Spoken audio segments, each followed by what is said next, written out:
So up to this point, we've been focusing on the first key to communication, which is that your audience has to be willing to process. We're going to focus on the second part. You notice this is just part of ELM. These are the two major precursors to communication, willing and able. Now we're going to focus on able. And this isn't just about educational level and language ability. Time for a little exercise.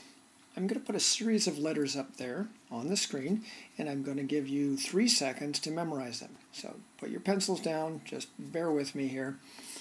And are you ready? Here we go.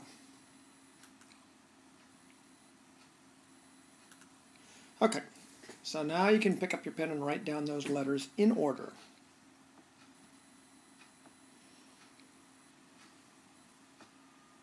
Okay, let's try it again. Put the pencils back down. Are you ready? Here we go. Okay, write down those letters in order. Okay, let's see how you did. So this was the first set. W-O-U-I-B-M-E-S-L-U-S-A. So how many people got all of those right? Well, I don't see too many hands, so I'm assuming that probably nobody got those all right unless you have photographic memory. What about the second set? W-O-U-I-B-M-E-S-L-U-S-A. Probably more people at least came closer to getting all those right. But they're the same letters. So what's the difference? Why is one sequence easier, in this case the second sequence, easier? And probably all of you are saying, well, it's because I recognize the acronyms.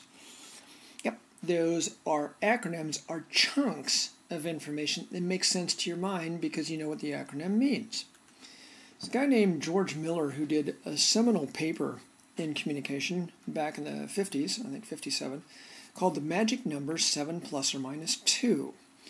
And what he contended was that humans can process 7 ± 2 unrelated chunks of information at one time. That's actually not much. Recent research suggests that that might only be 3 or 4 unrelated chunks of information.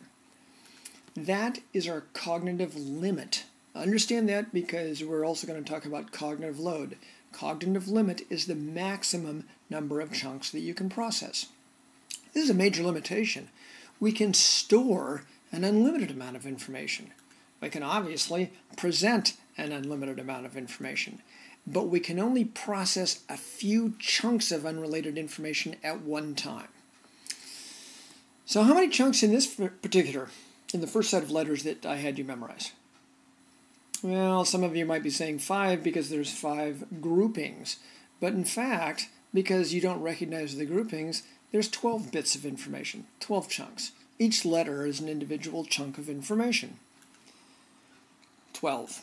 So, how many in the second set? Okay, because you recognize the acronyms, there's only 4. Now, if you didn't recognize the acronyms, it would be 12 again. Okay, so we talked about cognitive limit. Cognitive load is the amount of information a human is trying to process in working memory at any one time. The load can be high, the load can be low, the limit stays essentially the same. Cognitive effort is a cost, so keeping the cognitive load down is desirable. How do we do that? Well, I was hoping you would ask. That's actually what that article about Meyer and Moreno in your readings is all about. 9 ways to decrease cognitive load in multimedia learning, or something of the sort.